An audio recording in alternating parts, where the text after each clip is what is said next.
Welcome back to the channel, Big Third Parties and Game Pass. There's an article that I read, and I will link it in the description, that talks about third parties and noticing a decrease in big third parties coming to Game Pass. Now, Microsoft had to make some deals early on for Game Pass because their first party was taking time to ramp up. So you saw things like The Show coming to Game Pass, and Outriders, and most recently Back 4 Blood. But I don't think that it's reasonable to expect big third-party games to make it into Game Pass day and date. I don't think Microsoft is going to continue to cut a check for these big games. Now again, I understand that they had to do it initially because none of their content was ready and they wanted Game Pass to take off. But this article is talking about the slowdown of big third-party games.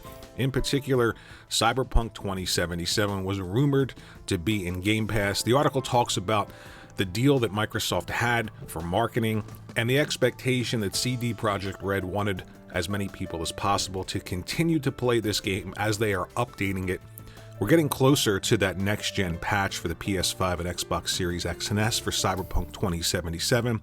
So there was a lot of speculation as to whether or not this game was headed to Game Pass soon, and it looks like it isn't because the developer said no plans for Game Pass. Now, I don't think, again, that anybody's shocked by this, and if you're the type of gamer that's sitting and waiting to buy games because you're hoping that they're going to make it into Game Pass, you're going to be really disappointed.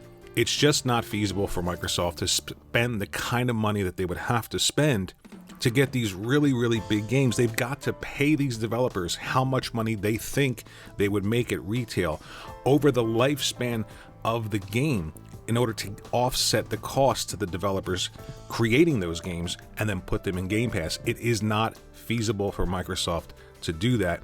The article talks about a slowdown in third-party games coming to the service.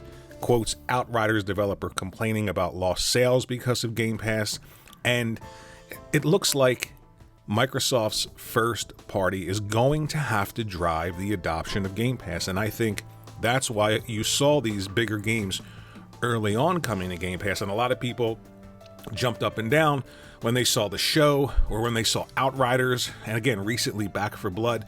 This is a sign, this is a signal. All third parties are going to line up behind Game Pass. All of the bigger third parties are going to line up, put their games in there. It's just not going to happen. Now, we did see articles talking about Back 4 Blood still selling, even though being in Game Pass day and date. But again, I think that the majority of third parties spending $300 to $500 million, these huge games, huge development costs, we're getting to the point now where Microsoft is relying on their internal studios to sort of make Game Pass more attractive. And it is something that they had planned. There's no way that they were just going to keep cutting checks to third parties to get games into Game Pass. It makes much more sense for them to bide their time, to make these deals for those early big third-party games until their first party was ready. And the article talks about Microsoft and Xbox having to make Game Pass attractive on their own studios, their own content. It has to be a showcase for Xbox first-party games. And with the recent release of Forza Horizon 5, which is the highest rated game this year, and by all accounts, Halo Infinite looks to be another stellar first-party title.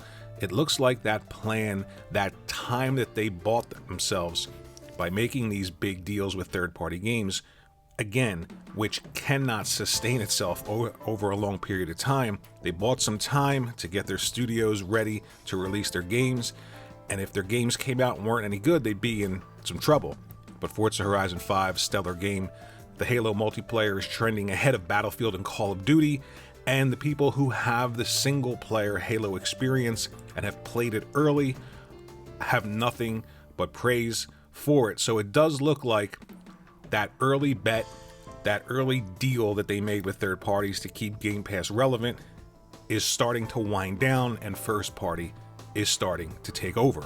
Let me know what you think in the comments section below, and I'll see you in the next video.